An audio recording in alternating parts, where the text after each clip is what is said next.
ನಿಜ ಹೇಳು, ಇದನ್ನ ನೀನೇನಾದ್ರೂ ಬೇಕು ಅಂತ ಮಾಡಿದ್ಯಾ? ಇಲ್ಲ ಅಮ್ಮೋರೆ, ನನ್ಗೆ ಅನ್ನ ಕೊಟ್ಟು ಆಶ್ರಯ ಕೊಟ್ಟಿರೋ ನಿಮ್ಗೆ ಕೇಳ್ ಬಗೆಯೋದಕ್ಕಾಗತ್ತಾ ಅಮ್ಮೋರೆ? ಆದ್ರೆ ಇವಾಗ ಅದನ್ನೇ ಮಾಡಿದ್ಯಲ್ಲ.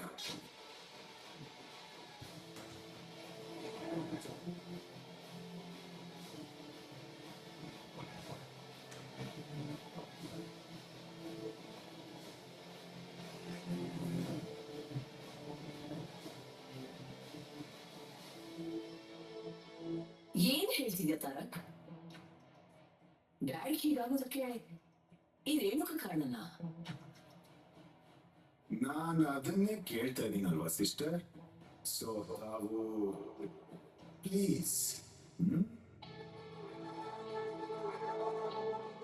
ನೀನಿನ್ನ ನನ್ನ ಪ್ರಶ್ನೆಗೆ ಉತ್ತರ ಕೊಟ್ಟಿಲ್ಲ ರೇಣುಕಾ.